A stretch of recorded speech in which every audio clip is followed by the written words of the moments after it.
1, bringing you together.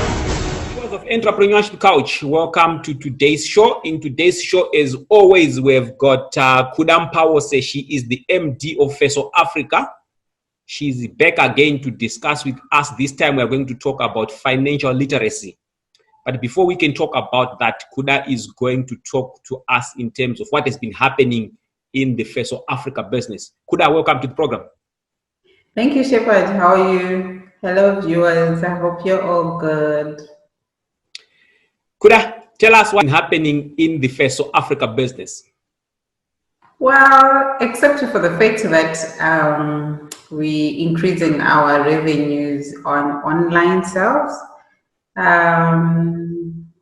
It's just, I'm excited at the fact that a lot of people, because they're at home, they're taking time to understand their hair. So for me, I think one of the biggest challenge in what is that is Black people, we've never taken time really to understand our hair.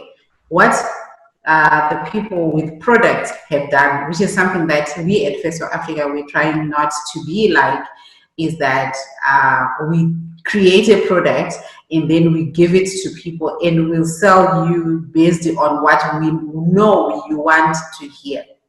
So what has been happening, Shepard, is that because of our interactions online, many people, because they are also sitting at home, probably because they're doing nothing at home, they're busy asking questions about their own hair. They're paying attention to their hair, which is something that I'm very happy with.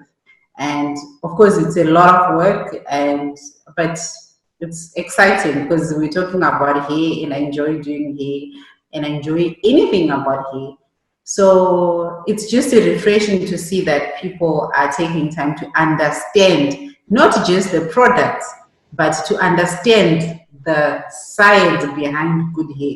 Because if you know what is good for your hair, you don't have to be buying all the products. Because I mean, I would want to challenge people out there to say, do you know? I mean, like if you look at I'm not saying you exactly as Shepherd, but I'm talking to you as in the people out there, especially the ladies. If they look at their dressing table, how many product junkies we are, and you ask yourself, why am I buying this product? Is it good for my hair? And that's something that I've been excited about, that a lot of people are asking the right questions. And once you ask the right questions, then you are in the right place. And we at Feso Africa, we pride ourselves in knowing the science behind good hair. So our products are not just, so somebody will say, oh, you seem to be offering the products to almost everyone. It's one thing that I can tell you is hair is almost the same. And there are very few variations based on climate, where you're at, what is wrong with you, the hair texture, hair type. So those are a few little things that just people need to understand. And your product junkie will be narrowed. And as a result, it will actually help your pocket, which is something that we're talking about today, financial literacy. Why are you just buying all those products? Does your hair actually need it? Or you're just buying because somebody who believes, and I am kind of like very, very cautious in saying not everyone who sells hair products know their hair products. People, we tend to take advantage of people, and which is very sad. But yeah, I'm glad that at Feso we are having so many people asking the right questions. And I'm saying, yay, that's the way to go. Kuda, we are very grateful for Feso Africa making sure that we always have got you available to discuss critical subjects to do with the running of businesses. Before maybe we can talk about financial literacy, we're just going to take a very short break. To our viewers, may you stay with us. We're going to be back very soon. Hey everybody, to Girls Zaza, the Zazalicious one, the African Queen, Umakajeni Davidlekai, Suluma Lucy, Wabuboya Binyati Mafotloza, Escopoposh Kamaizi, a city was to Feso. Now I'm sure all of you are wondering, my goodness, girl, where are you and what are you doing to your hair? Well, you know what? When I started using Feso with my beautiful sister, my beautiful big sister Kuda, I did not have hair. Would you believe that? I know you'd always see me with hair, but now I have lovely, beautiful, long hair. This is all mine, by the way, all because of Feso. I've been using Feso for the past 2.5 years now, and I think, yeah, wasn't I the official first face of Feso? I think I actually was. But anyway, as you can see, it is an amazing product. I'm having my hair done and having my hair braided, and I absolutely love it. My hair is beautiful, it's wavy. I can do all of that, so yeah. If you know what's good for your hair, you better buy Feso. Get Feso for you right now. It is the product to have.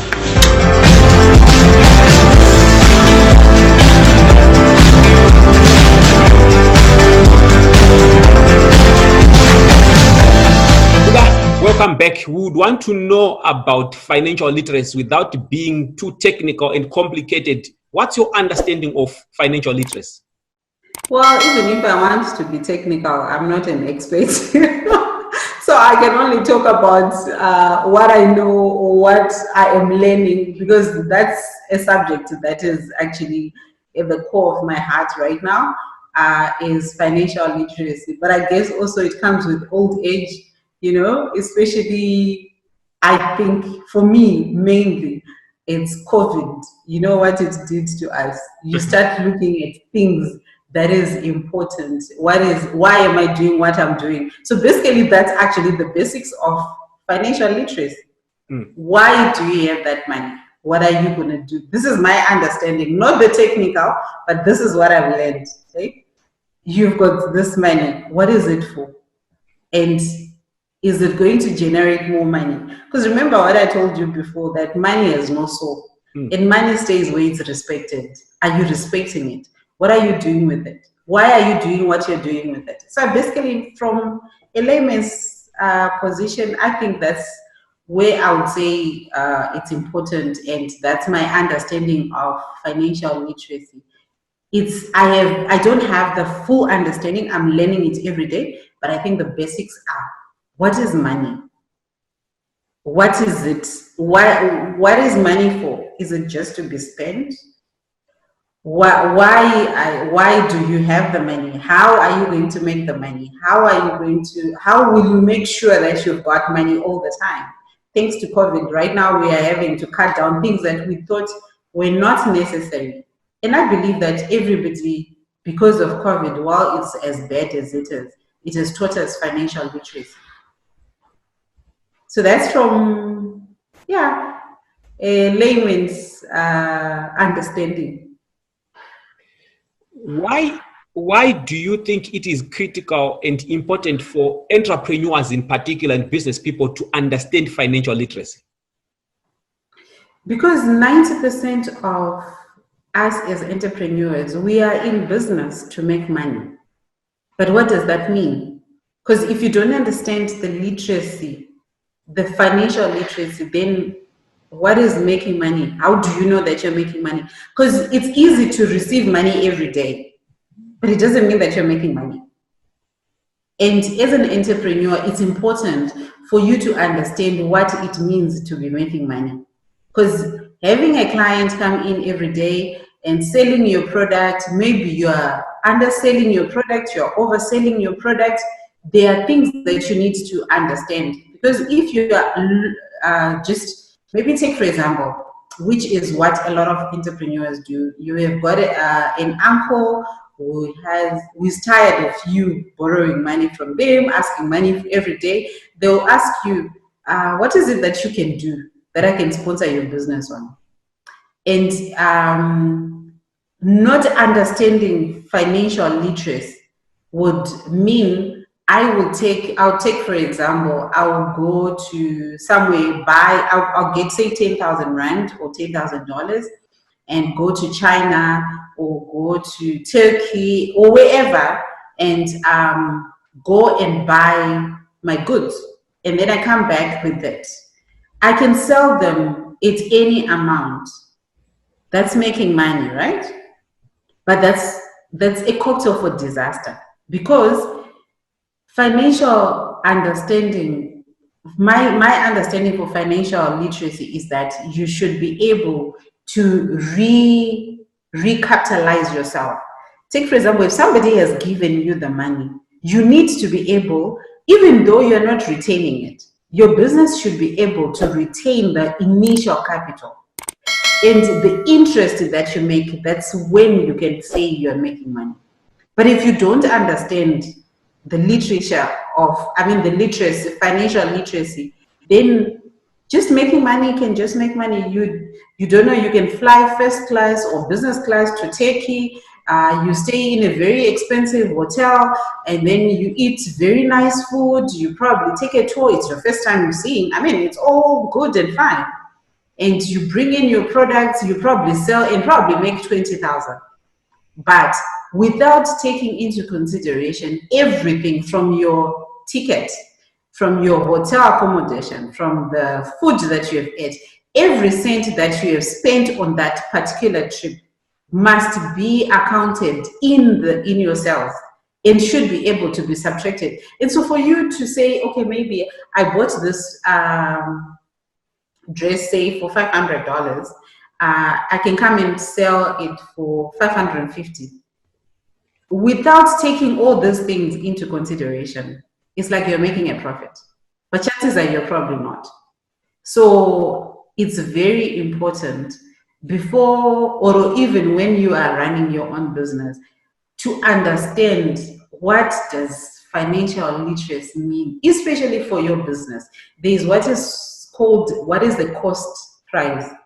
What are the operational costs for you to be in a position to sell? Because if you don't, suppose your uncle has given you a shop and you probably say, no rental for the next 3 months. But just because you are not paying it out, it does not mean it's not part of the business. So you need to be able to actually put it into your costing so that you arrive to a selling position, which ideally would be at a profit. And also, if you don't understand that the literacy of finances in running a business, you might be making a lot of money because it's just money coming through, but your expenses are so high, and in 6 months you'll be like, but I was making so much money. Where did it go? I don't understand. So that's all part of financial literacy. Remember, Shepherd, and then not just you on entrepreneurs, but even you as an individual, you must understand how am I going to survive tomorrow? Like, especially right now, a lot of people are losing jobs, which is very sad, but it means that what I used to do before is no longer going to be the same. Don't just look at it for the fact, because other people are actually getting into depression, but they've got lots of money in their account. They probably got their last salary and they probably haven't touched it, and they're going into depression. It's because they don't understand what it is that they have. Because I'll just use an example. Suppose if I am getting paid 35,000 Rand a month, and I've got it's in my account. Yes, I can be depressed that for the next 3, 4, 5 months, I'm not going to get a salary because there's lockdown. But if I look at my salary, if I look at my 35,000, I need to then put a list of priorities, because that's part of financial literacy. What is important? What is priority? What is urgent? And you find that other people, they spend money just because you've got money that is there and you have no savings. There is no emergency fund. Savings is not an emergency fund. Savings is a savings. And Shepherd, I'm speaking not just to the other guys, I'm also speaking to myself. Do I have an emergency fund? If anything were to go wrong with me today, do I have an emergency fund? Other people do have it, but the bulk of us entrepreneurs or even as individuals, we don't have an emergency fund. Yes, you might have your medical aid. Yes, you might have a savings somewhere. Yes, you might have your endowment policies and everything. Oh, that's part of financial literacy. Yes, and you must have all those things. But if you don't have an emergency fund, because you might have your savings somewhere. It takes time for you to take it. But do you have a fund when something happens? It's there and you are taking it. But all this only happens if you and me understand the importance of money, learn to know. No one has taught us how to look after money. I think the old grannies actually used to know how to look after money better than you and me, Shepherd. Like in African setting, but also like in agriculture, we talk about silos. But in an African settings, every woman had what they called lura. That's like like they had a little hut where they would put their grain for the rainy day. I believe those guys were better equipped in financial literacy than us because their grain was their money. Because money can be anything. I don't know what they were trading in, but even in their day-to-day, they had a reserve somewhere. Like take for example, without naming a few countries, countries that don't have reserves. Right now, people are suffering. They can't feed their poor. They can't feed. I mean, there you are, you say, okay, it's time to close down borders. It's time to shut down. It's locked down. You can't go to work. But people are starving because they are dying. Why? Because as a people, as African governments, as African people, we don't know financial literacy. So it's important. It's not just for entrepreneurs.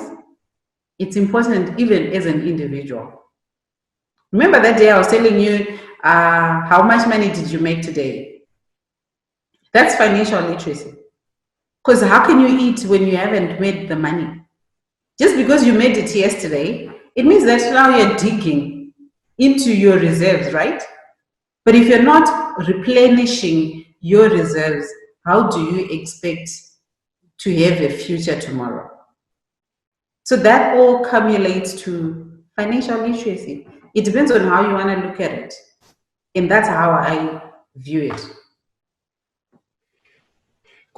My next question, I want to focus on, if you are running a business as a business person and as an entrepreneur, are there any particular key figures that you should always focus on to make sure you understand your business better? What are these key figures?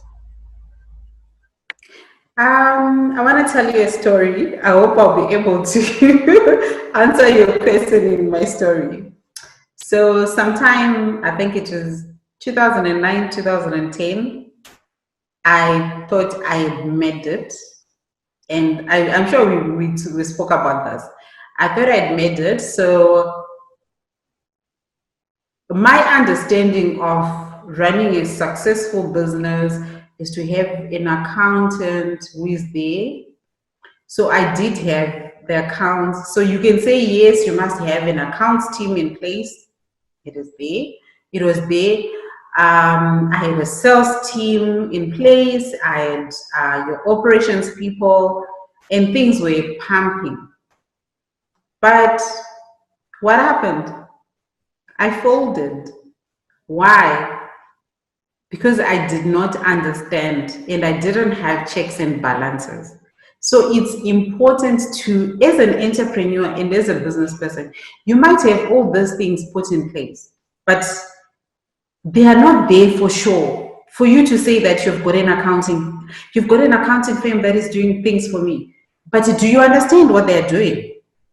Because you can run and have an accountant, but do you understand what this trial balance is all about? What is a balance sheet? It's important, but when you use the terminology trial balance, when you use a balance sheet, it becomes very ambiguous and it appears like very frightening. But basically, what they're just saying is, are your things balancing? The money that is coming in, the money that is going out. Can you make sense to those things? So that's from a layman's point of view. I'm just saying, as an entrepreneur, it's all good to have all these accounting names, and it's all good to have your financial statements, your cash flow projections. All these are good names, but let's put it into today's perspective, into a layman's language. It means, what is a cash flow? How is your money going to be coming in? How is it going to be going out? What are you going to buy? What are you going to sell? What are you paying for? When are you going to pay? Are you making a profit? But also check those little dots. You need to be able to have, don't just let it wait to other people to decide for you or to come and tell you. Well, for me, as I was looking, which I believe a lot of entrepreneurs do, we look at the account balance. Having money is not looking at a credit balance. I can actually have a minus in my account and I'll still be making money. That's understanding financial literacy. Is your money making more money for you? Having an account that has got 50,000 just sitting and looking at it growing, that's not financial literacy. And that's, unfortunately, that's where we are. What is your money doing for you? Yes, you've got a credit balance, but is your money working hard? Or it's just sitting there, or you are the one that is working hard? So you need to be able to understand who is working. Is it you or it's your money? And if you respect money, you let your money work for you. If you don't respect it, you will work for the money and it will run away nicely. I don't know. Does that answer you? Definitely have answered me. Kuda, we're just going to go for a very short break. We'll be coming back. To our viewers across the globe, please continue watching. We're just going to go for a very short break. We'll be back very soon.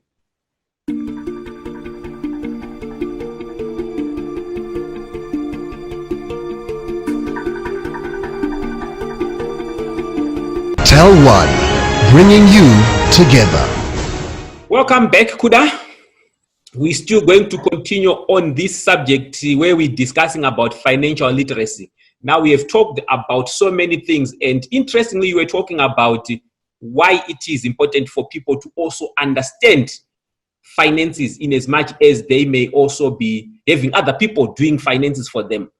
Kuda, a lot of people who are running businesses have argued, and in your answer, I think you're also going to buttress the argument or the answer to the argument. They always say, why should I understand finances when I can employ somebody who can construct accounts for me as well as somebody who can interpret the accounts for me? So the question still comes back, why should I understand accounts? Why should I understand finance if I can employ somebody to do that for me?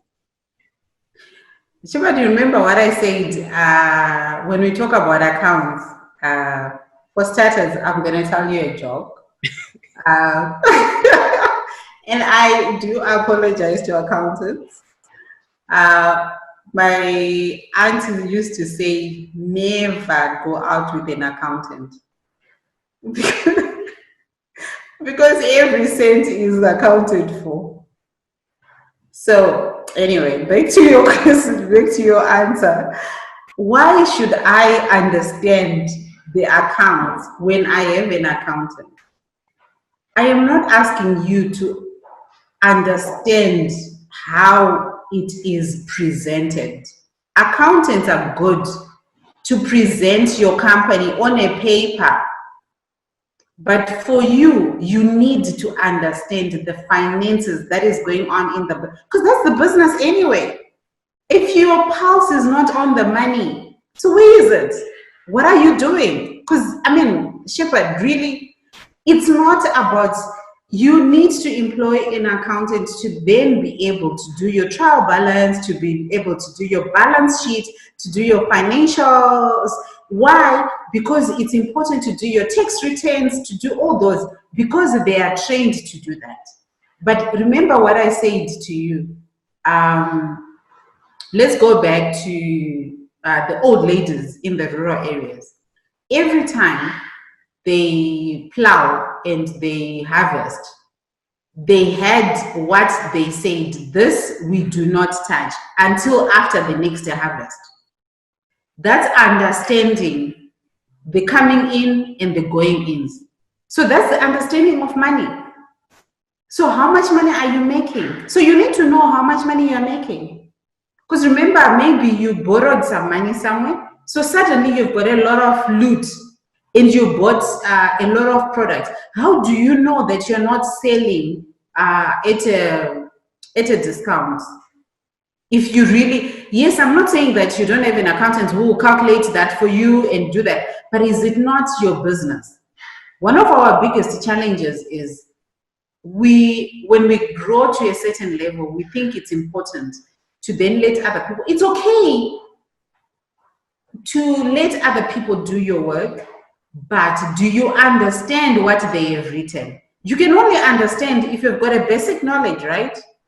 So I can be able to actually look at the cash flow and say, no. Why should I have an overdraft? Why are we going to be in red here? Or why is this amount so much? Why are we having so much profit? Because you want to be able to know what is working and what is not working. But how will you know if you've got other people just doing it for you? That's why then we have boardroom coups, or you've got people that will then take your business and replicate somewhere else. Why? Because we're not paying attention to your business. You want your business to go further. Don't lose your finger on the pulse. But the pulse is the money.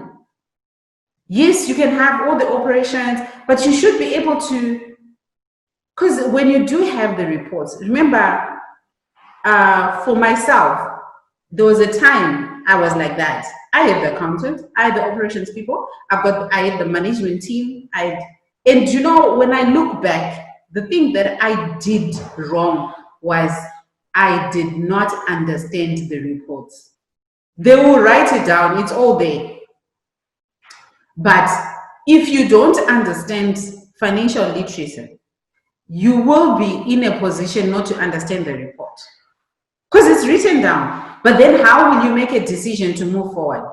As an entrepreneur, you're supposed to be the visionary of the business. If you're making so much money and you've got so much money sitting down there in your account, how will you make a decision if you don't understand what is going on? If there's money there, then that money should be sent to make more money. The money should be working to make more money. If you just keep it there, I'm telling you, believe you me, it will run away. You're not respecting it. So it's important to understand. And I'm talking from experience. I made that mistake and it went away. And I learned the hard way. But when I look back, it's not that the accountant didn't put it down or the management team didn't say, oh, this and that. But even though I might have read it, but if you don't understand it, it doesn't mean that it will get there. It won't. You need to understand, and it's important.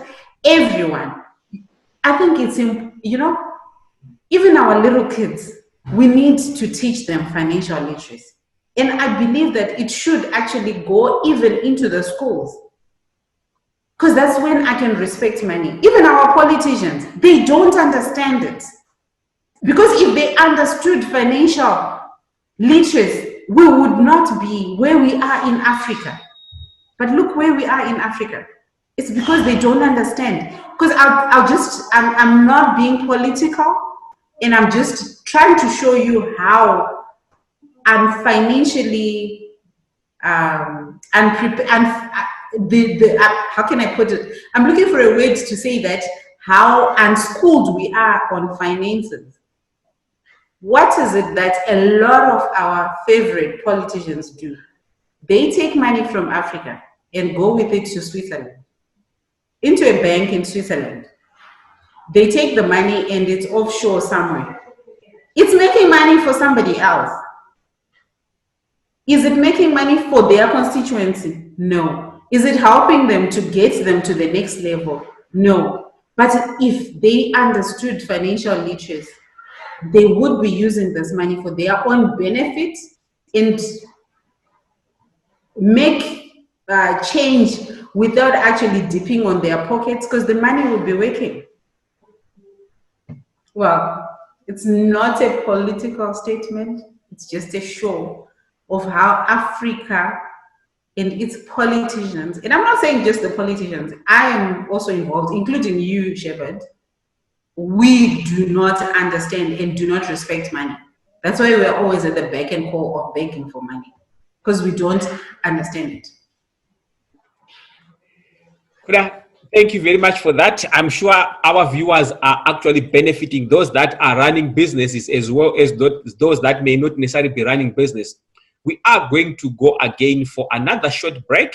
When we come back, Kuda, we are going to go into our last segment where we are going to discuss things to do with how then can one go about acquiring this financial literacy, as well as talking about the education system that needs to start promoting financial literacy from a very young age. So our viewers across the globe, may you stay tuned. May you keep on watching our show. We'll be back very soon.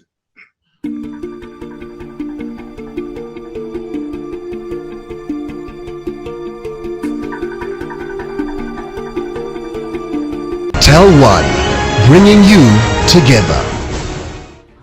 Welcome back. In the last segment, you were talking about why it is critical for entrepreneurs to understand their own businesses, for them not just to leave the construction of accounts and the interpretation to accountants. Now, I would want to know from you, I'm going to focus particularly on entrepreneurs. How can they go about acquiring this financial literacy? Well, we're living in an information age. I think it's only because somebody does not want, or because they are stupid, excuse my French, not to learn, because it's there online, on Facebook.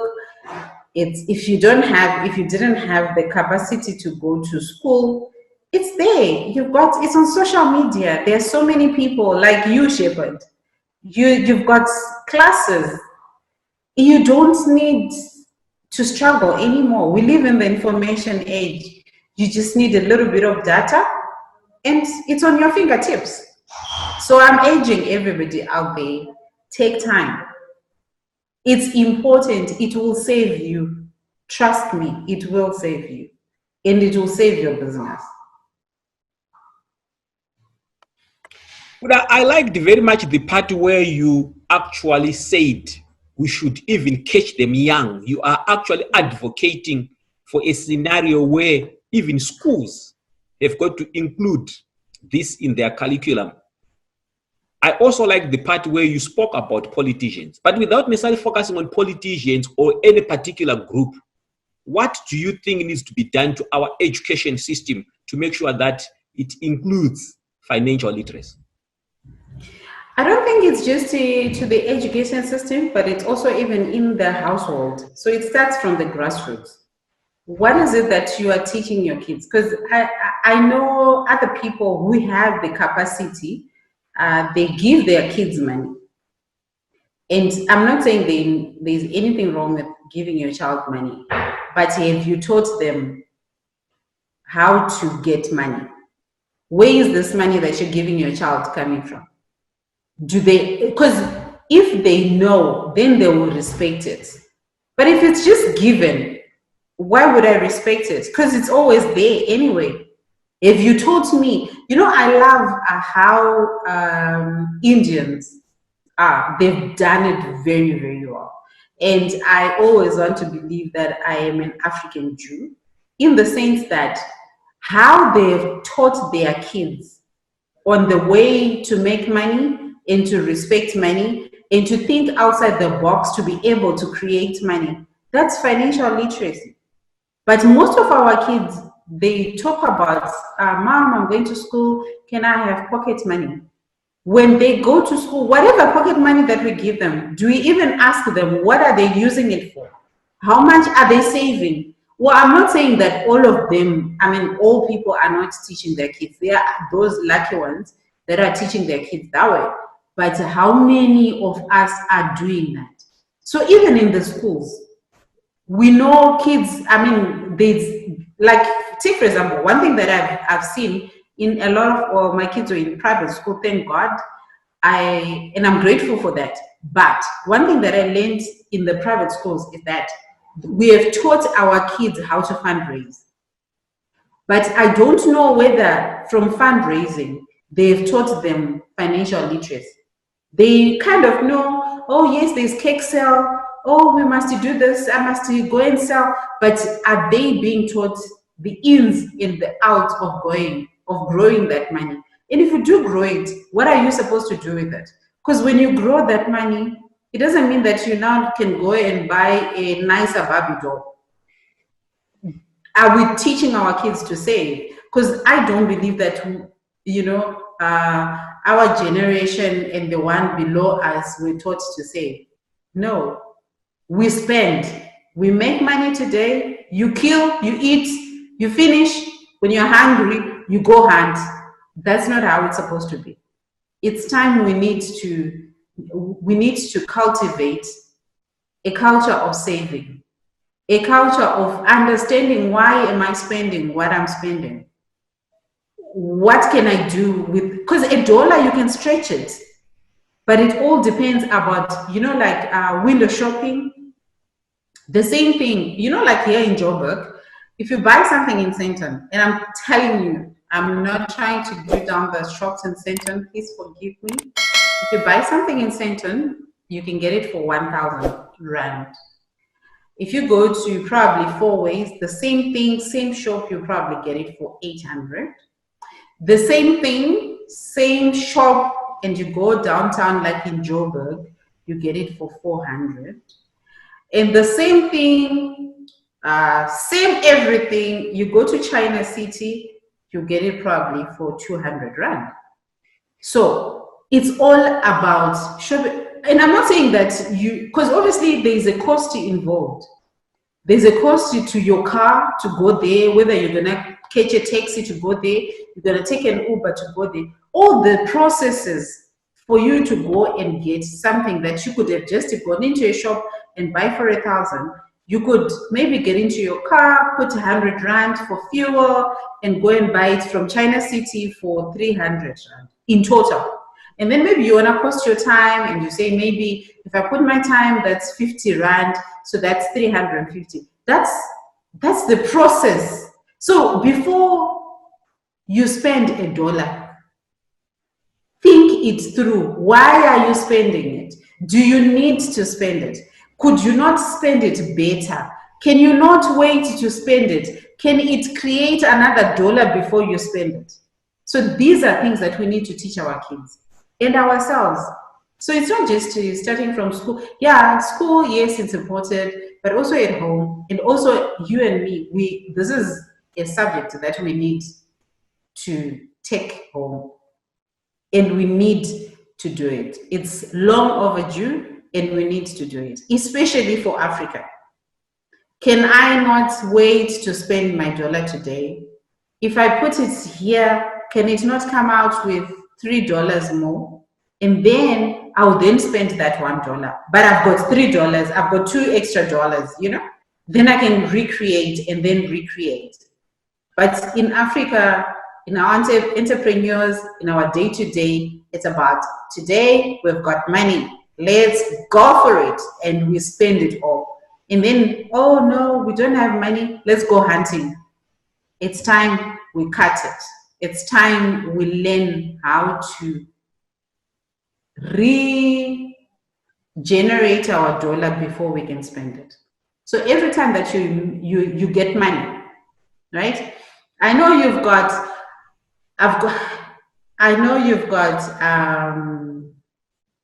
bills to pay. It will not make you, and please, oh shame, accounting companies, please don't kill me. But it will not make you a better paying client if you pay on the 1st of May and the due date is 31. So in my case, instead of paying on the 1st, I'll pay on the 31 and make sure that from 1 to 30th, I have made money with my dollar. And then on the 31st, I make sure I go and I pay. Your credit rating will be the same as somebody who has paid on the 1st. But it's just on how you do your things. I hope that makes sense. Sure, it does. You know, as always, when things are getting very interesting, I am sure a lot of our viewers would agree with me. Unfortunately, our time tends to run out. Kuda, I would want now to afford you this opportunity to have your last words. May you address our viewers in terms of financial literacy, those that may be aspiring to run businesses, those that may already be running businesses, and even those that are politicians or those that may not necessarily have any business to run. What is it that you want to say to them in terms of financial literacy? Shepard, financial literacy is not, it doesn't have a segment of people that needs to know it. It cuts across all of us. One thing that I urge everyone, including myself, is before I spend my money, whatever it is, even if I'm paying debt, I must ask myself, do I need to pay it now? Because monthly payments are 30 days, right? So I can pay it on the 15th, I can pay it on the 31st, I can pay wherever. So before you actually spend your money, do I need to spend it today? What can I do to make $2 out of this dollar before I hand it over to Shepard? So financial literacy is not just for entrepreneurs, it's for everybody, everyone. For those that know it, thank God. And if my auntie was alive, I was gonna tell her, no, you know what? I should have married an accountant. I'd have been a better person today, because every cent counts. And don't just buy things. Think, why am I buying it? Do I need it? Sometimes we just hoard things because we think that it's gonna be in shortage or I won't find it or whatever, but all you're doing is you're just holding your money, especially, you know, my brothers and sisters in Zim, we hold things. But if we could just release those things, that money could be used for something that is more beneficial to create in situation where we don't need to hold things. I totally understand their reasons, but all I'm just saying is, if you do understand financial literacy, maybe, just maybe, you might do things differently. Thank you.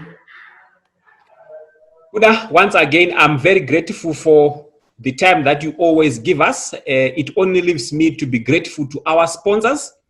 This program has been sponsored by Feso Africa. Feso Africa is in Zimbabwe, is also in South Africa. It has got distributors all over the world. But not only Feso Africa, Tier 1 has also sponsored this particular program. We are grateful to Tier 1 Zimbabwe. Our viewers, may you continue watching these particular shows. We will continue to educate, inspire, and motivate those that would want to run businesses as well as those that are already in business. Kuda, we look forward to be with you again on the very same platform next week when we tackle a very different business and entrepreneurship subject. Tell One, bringing you together.